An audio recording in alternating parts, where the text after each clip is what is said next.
ইরফাত মিলির কলমে জলে ভাসা পদ্ম। পদ্মর স্বামী যখন তাকে জিজ্ঞেস করছিল, আমার দ্বিতীয় বিবাহ নিয়ে তোমার কি মতামত পদ্ম, তখন পদ্ম এক বাক্যে উত্তর দিয়েছিল, করে নিন বিয়ে। সেদিন প্রিয় স্বামী অপলক দৃষ্টিতে কিয়ৎক্ষণ তাকিয়েছিল স্ত্রীর মুখপানে। তার দু চোখে বিস্ময় ছিল না, ছিল না অবিশ্বাসের ছাপ। নিষ্প্রাণ মুখ নিয়ে চেয়েছিল সে, অতঃপর চলে গিয়েছিল। যাওয়ার আগে কিচ্ছুটি বলেনি। ওই দিনের পর আর স্বামীর সাথে কথা হয়নি পদ্মর। ওটাই ছিল শেষ কথা। আজ প্রায় কয়েকদিন হলো। দেখা হয়, দৃষ্টি বিনিময় হয়, হৃদয়ে দহন হয়, কিন্তু মুখে কথা ফোটে না। পদ্ম ভাবে, মানুষটা কেনই বা এখন কথা বলবে তার সাথে। কিছুদিন পর মানুষটা নতুন বিয়ে করতে চলেছে। সে তো এখন স্বামীর কাছে একটি অবহেলা জিনিস বই, আর কিছুই নয়। তার সাথে কথা বলার মন কি এখন আছে মানুষটার? কথাটা মনে উঠতেই পদ্মের হৃদয় ভার হয়, নেত্র হতে জল ঝরে। পদ্ম আর তাহেরের বিয়ে 7 বছর পূর্ণ হয়ে 8 বছর চলছে এখন। যখন বিয়ে হয় তখন পদ্মর বয়স মাত্র 14 বছর। পদ্মের জন্মের সময় পদ্মের মা মারা যায়। পদ্মর বাবা এ নিয়ে মেয়েকে অলক্ষী মনে করেন। রাগান্বিত হন সদ্য ভূমিষ্ঠ হওয়া মেয়ের ওপর। রাগ করে বাড়ি ছাড়েন। এরপর আর কোনো হদিশ পাওয়া যায় না তার। পদ্ম বড় হয়েছে দাদা দাদির কাছে। অবহেলা অযত্নে বেড়ে ওঠা তার। কে জানত আফজাল হাওলাদারের দৃষ্টি এসে এই অবহেলা অযত্নে বেড়ে ওঠা কিশোরীটির ওপরই পড়বে। কি দেখে যে তিনি ছেলের বউ করার জন্য পদ্মকে পছন্দ করেছিলেন, সেটা পদ্মসহ সকলের কাছে বিস্ময়ের ব্যাপার ছিল। হয়তো পদ্ম লাবণ্যময় রূপের অধিকারী হওয়াতেই পছন্দ করেছিলেন। তিনি পদ্মকে ছেলের বউ করে নেওয়ার জন্য প্রস্তাব পাঠালেন পদ্মের দাদা দাদির কাছে। দাদা দাদির কাছে পদ্ম ছিল একটা বোঝা স্বরূপ। এ বোঝাকে বিতাড়িত করতে পারলেই তারা মুক্ত এবং চিন্তা স্বাধীন। আর যখন প্রস্তাবটা এলো বড় ঘর থেকে, তখন তো এটা ফিরিয়ে দেওয়ার প্রশ্নই আসে না। আফজাল হাওলাদারের কাছে প্রস্তাবটা পেয়ে তারা খুশিতে গদগদ হলেন। আফজাল হাওলাদারের পারিবারিক অবস্থা অনেক ভালো। বিষয় সম্পত্তি আছে বিপুল পরিমাণ। এমন ঘর থেকে বিয়ের প্রস্তাব পাওয়া ভাগ্যের ব্যাপার। যখন তারা নিজ থেকে বিয়ের প্রস্তাব পাঠিয়েছে, তখন এ প্রস্তাব হাতছাড়া করা মোটেই ঠিক কাজ হবে না। পদ্মের এত কম বয়সে বিয়ে করার মন ছিল না, কিন্তু তার মতের ওপর যে কোনো গুরুত্ব নেই সেটা সে ভালো করেই জানে। বিয়েতে অমত করলেও কোনো লাভ নেই, তাই মনে মনে বিয়ে না করতে চাইলেও মুখে সে না শব্দটি উচ্চারণ করেনি। এছাড়া নিজেও ভেবে দেখেছে দাদা দাদির কাছে তার জীবন কষ্টের। বিয়ের পর শ্বশুর বাড়িতে গেলে জীবন কিছুটা সুখের হলেও হতে পারে। বিয়ের আগে স্বামীর মুখশ্রী দেখার সুযোগ হয়নি পদ্মর। দেখা হওয়ার সময় ছিল, চাইলে মানুষটা দেখা করতে পারত তার সাথে, কিন্তু করেনি। স্বামীর মুখ দেখেছিল একেবারে বাসর ঘরে। দুপুরের এক ছোটা আলসে রোদের নির্জন দ্বীপ্রহরে পদ্মর মনস্পটে হঠাৎ দূরের অতীতের সুপ্ত মুখর স্মৃতিটা হুড়মুড় করে উঠল। তার স্পষ্ট মনে আছে ওই রাতটা। স্মৃতির পাতায় গাঢ় লেপন ফেলে আছে ওই রাত। সে লাল বেনারসি পরে বসেছিল। কাঁচা ফুলের গন্ধে ভাসছিল পুরো কক্ষ। পদ্মর বুক ছিল দুরু। শ্বশুরবাড়িতে পা রাখার পর থেকেই বক্ষে তার এমন সমর শুরু হয়েছিল যা বলার মতো নয়। পুরো অচেনা এক পরিবেশে এসেছে সে। ভয় আড়ষ্ঠতার অন্তর গাঁট হয়েছিল। একটু পরেই সে স্বামী নামক ব্যক্তিটা সাক্ষাৎ পেয়ে চলেছে। সে ব্যক্তিটাকে সে 1 সেকেন্ডের জন্য এর আগে আক্ষেপাত করেনি। পদ্মর হৃদয় ছটফট করছিল। এমন মুহূর্ত তার জীবনে আর কখনো আসেনি। কক্ষের দরজা খোলা ছিল। হঠাৎ দরজা দিয়ে একজন সুঠামো দেহের মানুষের আগমন ঘটল। পদ্মের দম বন্ধ হয়ে এলো ওই মুহূর্তে। ঘোমটার আড়ালে তার মুখটা দেখলে নিশ্চয়ই মানুষটা হেসে ফেলত তখন। কয়েক মুহূর্ত পদ্মর অন্য কোনো দিকে ভ্রুক্ষেপ ছিল না। সে ব্যস্ত ছিল নিজেকে মানাতে, আর ভেতরটা ক্রমশ জড়সড় হয়ে আসছিল। সাহস নামে যে জিনিসটা আছে, সেটা চুপসানো বেলুনের মতো নেতিয়ে পড়েছিল একেবারে। তাহলে খাটের পাশে থাকা একটা টুল টেনে বসল। চুপচাপ কিছুক্ষণ তাকিয়ে রইল বধূবশী মেয়েটার দিকে। ঘোমটার কারণে মেয়েটার ভয়ে থমথমি মুখটা দেখতে পাচ্ছে না সে, কিন্তু সে বেশ উপলব্ধি করতে পারছে মেয়েটার ভাবগতিক। মনে মনে হাসি পেল তার। কত ছোট্ট একটা মেয়ে বধূ বেশে বসে আছে তার ঘরে। 11 বছরের ছোট তার। তাহেরের হাসি ঠোঁট উপচে পড়তে চাইলে সে কোনো রকমে চেপে নিল সেই হাসি।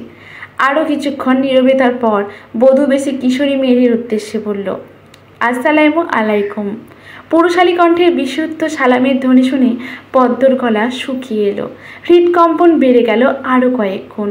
মুখমণ্ডল ঘামতে লাগলো, চাইছে সালামের উত্তরটা দিতে, কিন্তু গলার কাছে কঠিনভাবে কিছু একটা বিঁধে আছে, যেটা গলা থেকে স্বর বের হতে দিচ্ছে না। শত চেষ্টা করেও পদ্ম ব্যর্থ হলো সালামের উত্তর দিতে। গলা দিয়ে সামান্য একটু আওয়াজ বের হলো না তার। তাহের বলল, কেউ সালাম দিলে সালামের উত্তর দিতে হয়, জানো না সেটা? তাহেরের কথায় পদ্মের ভেতরটা আরেকটু চুপসে গেল, কাঁচুমাচু হয়ে গেল ভয়ে। এবারেও সে নির্বাক রইল। তাহের প্রশ্নের উত্তর পেল না। পদ্মর এমন অভিপ্রায় দেখে তার কেবলই হাসি পেতে লাগলো, কিন্তু সে হাসল না। প্রসঙ্গ পাল্টে বলল, আমি তাহের হাওলাদার, তোমার স্বামী, চেনো আমাকে? পদ্ম একটু থমকালো। তাহেরের প্রশ্নটা ভালো করে উপলব্ধি করার চেষ্টা করলো। এটা আবার কেমন কথা, কেমন প্রশ্ন? কথাটায় বড় ধরনের একটা গরমিল উপলব্ধি হলো তার। কি ব্যাপার, এত চুপচাপ কেন তুমি? কোনো কথা বলছো না কেন? পদ্মর থেকে এবারও কোনো সাড়া পাওয়া গেল না। তাহের ক্ষুদ্র একটা নিঃশ্বাস ত্যাগ করে বলল, ঠিক আছে, কথা না বলো, ঘোমটা সরাও, দেখি তোমায়। দেখতে ঠিক কেমন তুমি? পদ্ম তাহেরকে এর আগে না দেখলেও তাহের ঠিকই দেখেছে পদ্মকে, কিন্তু এখন এমনভাবে বলল যেন সে ওকে দেখেইনি এর আগে। তাহেরের এই কথায় পদ্মর লজ্জা পেল। সলজ্জ মুখখানি ছড়িয়ে পড়ল লজ্জার লাল প্রভা। তাহের পদ্মর এমন মৌন আচরণে একটু অধৈর্য অনুভব করল। টুল ছেড়ে খাটের ওপরে এসে বসল সে। পদ্মের মুখের ওপরে পড়ে থাকা ঘোমটার পর্দাটা নিজেই সরিয়ে দিল। পদ্মর নত মুখটা তখন আরও নত হয়ে এলো। তাহের ওই লাবণ্যময়ী মুখখানিতে চেয়ে থেকে পড়ল, মাশাআল্লাহ, তুমি দেখতে তো খুব সুন্দর, কিন্তু তোমার আচরণ কেন এমন অসুন্দর? গুরুজন একাই শুধু কথা বলে যাচ্ছে, অথচ তুমি তার কথাতে হু হাঁ পর্যন্ত করছো না। তুমি তো খুব বেয়াদব আছো। পদ্মর মুখ কয়লা বর্ণ ধারণ করলো, মুখ শুকিয়ে একটুখানি। তাহের ওই মুখ দেখে হেসে ফেলল। প্রশ্ন করল, নাম কি তোমার? পদ্ম জবাব দিল না। তবু মানুষটাকে কেমন যেন মনে হচ্ছে তার। নিজের বউয়ের নাম কি জানে না সে? অবশ্যই জানে, তাহলে কেন আবার নাম জানতে চেয়ে প্রশ্ন? মানুষটা যেন একটু বেশিই ফটফটে। কি হলো, বলবে না নাম? আসার পর থেকে দেখছি তুমি চুপচাপ। কাহিনী কি? তুমি কি কথা বলতে পারো না? তুমি কি বোবা? পদ্ম যেরকম ছিল ঠায় সেরকমই বসে রইল। তাহের ওর নীরবতা দেখে বলল, যাক, শেষ পর্যন্ত একটা বোবা মেয়েকে বিয়ে করলাম আমি। তো বোবা মেয়ে, বলো দেখি, স্বামী পছন্দ হয়েছে তোমার? এই কথা শুনে পদ্মর লজ্জায় মরে যাই অবস্থা হলো। সে বেশ বুঝতে পারল এই লোকটার মুখে কোনো কথাই লাগাম নেই। ঠোঁটের কোণে লজ্জা টানা এক হাস্যভাব ফুটে উঠল পদ্মর। তাহের তার লক্ষ্য করে বলল, বোবা মেয়ে দেখছি লজ্জাও পেতে জানে, বলে মৃদু হাসল। কিছুক্ষণ নীরবতা গেল। পদ্ম মুখ নত করেই বসে রইল। তাহের অন্যমনস্ক হয়ে জানলা দিয়ে বাইরে তাকিয়েছিল। হঠাৎই বলল, তোমার নাম পদ্ম, তাই না? প্রশ্নটা করতে করতে পদ্মের দিকে তাকালো তাহের। পদ্ম হ্যাঁ সূচক মাথা নাড়ালো। কে রেখেছে এই নাম? উত্তর দেবে এইবার, নইলে ঠাঁটিয়ে একটা চড় মারব। তাহেরের কথায় ধারালো তেজে পদ্ম কেঁপে উঠল। নত মাথাটা অগত্যা সোজা হলো। কাঁপা কাঁপা স্বরে উত্তর দিল, দাদি। ঈষৎ মাথা দোলাতে দোলাতে উচ্চারণ করলো তাহের, আমাদের বাড়ির পিছনে একটা পদ্ম পুকুর আছে, যাবে সেখানে? পদ্ম তাকিয়ে রইল। তার মৌনতা দেখে বোঝা গেল সে যাবে। ওই রাতে তাহের পদ্মকে পদ্ম পুকুর ঘাটে নিয়ে এসেছিল। সময়টা ছিল শরৎকাল। অনেক পদ্ম ফুটেছিল পুকুর জলে। আকাশে চাঁদ, পরিবেশ ছিল জ্যোৎস্না মাখা। চাঁদের আলো থলথল করছিল পুকুরের জলে। তাহের বলল, তুমি আমার থেকে বয়সে অনেক ছোট পদ্ম। ও, পদ্ম ছোট্ট করে উচ্চারণ করলো। আমি তোমার থেকে কত বছরের বড় জানো? পদ্ম স্বামীর মুখের দিকে তাকালো। চাঁদের আলোয় স্বামীর শ্যামবর্ণের মুখটা সহসা আপন মনে হলো তার। মুখ দেখে যেন অনুমান করছে পার্থক্যটা। বলল, 15 বছরের। তাহের হেসে বলল, 11 বছরের। পদ্মর মস্তক নত হয়ে এলো আবার। সঠিক উত্তরটা দিতে পারল না বলে মন খারাপ হলো। তাহেরের কণ্ঠ শুনতে পেল। পদ্ম নামের মেয়ের কাছে পদ্মফুল না থাকলে কেমন লাগে, বড্ড বেমানান লাগছে দেখতে। বলেই সে সিঁড়ি ভেঙে নেমে গেল জলের নিচে। জলের নিচে চলে যাওয়া সিঁড়ির ধাপে নেমে হাত বাড়িয়ে একটা পদ্ম ফুল তুলল। কষ্ট হয়েছে ফুলটার নাগাল পেতে। 3টা ফুলই ঘাটের কাছে ছিল, বাকি সব ফুল দূরে দূরে। ফুলটা নিয়ে তাহের ফেরত এলো পদ্মের কাছে। ঠোঁটে প্রাঞ্জল হাসির রেখাপাত ঘটিয়ে ফুলটা পদ্মর দিকে বাড়িয়ে দিয়ে বলল, পদ্ম বিবির জন্য পদ্ম ফুল উপহার। গ্রহণ করো বিবিজান। পদ্ম 2 গাল বেয়ে উষ্ণ জলের ধারা গড়িয়ে পড়ল। স্মৃতিরা হালকা হয়ে বাতাসে মিলিয়ে গেল। পদ্ম চোখের জল মুছে নিল। এই মুহূর্তে সে সেখানটাতেই বসে আছে, পদ্ম পুকুর ঘাটে। পুকুর জলে ফুটে আছে লাল পদ্মরা। এটাও শরৎকাল। এক শরতে বিয়ে হয়েছিল তাদের, আর এক শরতে আবারও বিয়ে করতে চলেছে তার স্বামী। পদ্ম পুরনো দিনের জীবন সম্পর্কে ভাবতে লাগলো। বিয়ের পর জীবন তো সুন্দরী ছিল, সুখের ছিল। শ্বশুর আব্বা পছন্দ করে বাড়ির বউ করে এনেছিল তাকে, আদরে যত্নে রেখেছিলেন। যদি কখনো প্রশ্ন ওঠে পদ্মের দেখা সবচেয়ে আদর্শ মানুষটাকে, তাহলে পদ্ম চোখ বন্ধ করে উত্তর দেবে, তার শ্বশুর আব্বা আফজাল হাওলাদার। শাশুড়ির কাছ থেকে ভালোবাসা পায়নি পদ্ম। শাশুড়ি চেয়েছিলেন খানদানি পরিবারের ছেলের বিয়ে দিতে, কিন্তু পারেনি। আফজাল হাওলাদারের পছন্দ পদ্মের মতো ছেলের বউকে করার জন্য পছন্দ করলেন। ফিরোজা খাতুন ভেবেছিলেন ছেলে এই বিয়েতে মত দেবে না, কিন্তু সেখানেও তার ভাবনা জোর খাটল না। তাহের প্রথমে মেয়ে ছোট বলে অমিত করলেও পরে আবার মত দেয়। বিয়েটা হয়ে যায়। কিছু করার থাকে না ফিরোজা খাতুনের। শাশুড়ির ভালোবাসা না পেলেও এখানে খারাপ জীবন কাটছিল না পদ্মর। শাশুড়ির বাধ্য হলেও পদ্মর সাথে ভালো ব্যবহার করতেন, আচরণ করতেন। তার মাঝে মাঝে ধীরে ধীরে বোধহয় একটু একটু মায়াও জন্ম নিচ্ছিল পদ্মের জন্য। কিন্তু একটা ঝড় সেই মায়ের খুঁটি নাড়িয়ে দিল। পদ্মর জীবন থেকে তখন একটু একটু করে বিষাদ ঢুকে পড়ছিল। যখন তার শ্বশুর মারা গেল।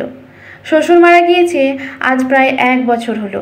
শ্বশুর মারা যাওয়ার পর যেন শাশুড়ি একটু রুক্ষ হয়ে উঠল পদ্মের প্রতি। খিটখিটে আচরণ করত। আর খিটখিটে আচরণ একেবারে নির্দয় হয়ে উঠল যখন প্রকাশ পেল পদ্ম মা হতে পারবে না কোনো দিন। এটা প্রকাশ হওয়ার পর কত লোকের কত কথা শুনতে হলো পদ্মকে। কত অশ্রু যে বিসর্জন দিয়েছে সেটা শুধু সে জানে, তাহের জানে না। সেও অনেক কিছুই জানে। তাহের অবশ্য মা হতে পারবে না এই বিষয় নিয়ে কিচ্ছু বলেনি তাকে। একটা মাস থমথমে পরিবেশের মধ্যে দিয়েই কেটে গিয়েছিল। ঝামেলা যত শুরু হলো ওই 1 মাস পর। তাহেরের মা, ভাই, ভাবি, চাচার পরিবার সবাই মিলে তাহেরকে বোঝা দিতে লাগলো পদ্মকে তালাক দিয়ে নতুন একটা বিয়ে করার জন্য। তাহের এটা শুনে রেগে গেল। ঝগড়াঝাটি, কথা কাটাকাটি চলল অনেক দিন অবধি। তাহের কিছুতেই পদ্মকে ডিভোর্স দিয়ে অন্য কাউকে বিয়ে করবে না। কিন্তু হঠাৎ কি হলো যেন তাহেরের। যত সময় যাচ্ছিল পদ্ম বুঝতে পারছিল তাহেরের মত পরিবর্তন হচ্ছে ক্রমশ। হয়তো তাহের বুঝতে পেরেছে একটা সন্তান জীবনের অতি প্রয়োজনীয় সম্পদ।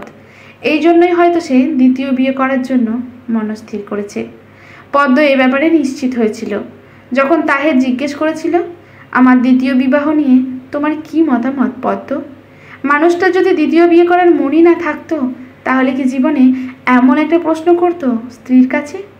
পদ্ম ধরে নিয়েছিল তাহের তাকে ডিভোর্স দিয়ে নতুন বিয়ে করবে। কিন্তু তাহের তার ধারণায় কিঞ্চিত পরিবর্তন এনেছে। তাহের বিয়েতে মত দিয়েছে ঠিকই, কিন্তু তাকে ডিভোর্স দেয়নি। তাহেরের পরিবার এ বিষয়েও ক্ষেপে যায়। এ মেয়েকে ঘরে রাখার কি আছে? নতুন বিয়ে তো করছোই। তাহের সকলকে সাপ জানিয়ে দিয়েছে পদ্মকে সে ডিভোর্স দেবে না। এই নিয়ে আর একটা কথা হলে সে বাড়ি ছেড়ে চলে যাবে। পরিবারের লোকেরা এরপর আর কিচ্ছু বলার সাহস পায়নি। ছেলে যে দ্বিতীয় বিয়েতে মত দিয়েছে এটাই অনেক। পদ্ম বসে বসে অনেক কিছুই ভাবছিল। ভাবনা স্থিতিশীল হলো কারো আগমনে। পদ্ম না দেখলেও বুঝতো এটা তাহের। অন্তঃকরণ কান্নার সুর ধরেছিল যেন। পদ্ম থামিয়ে দিল সেই করুণ ধ্বনি। বসা থেকে উঠে দাঁড়ালো দ্রুত। পিছন ফিরতেই স্বামীকে দেখল। এক মুহূর্তের জন্য দৃষ্টি বিনিময় হলো। পদ্ম আর দাঁড়ালো না। চলে যেতে নিলেই তাহের তার হাত ধরে তাকে আটকালো। পদ্মর থামতে হলো। পেছনে তাকালো স্বামীর দিকে। স্বামীর মৌন অবস্থা বোঝার চেষ্টা করলো। মানুষটা কি কিছু বলতে চাইছে? না কিছু বলল না মানুষটা। মানুষটার দু চোখে কিছু বলার উদ্বেগ, কিন্তু মুখ নির্বাক। পদ্ম সময় নষ্ট করলো না, হাত ছাড়িয়ে নিয়ে চলে গেল। গল্পটি চলবে, সঙ্গে থাকুন, দেখতে থাকুন পরবর্তী অংশ। ধন্যবাদ।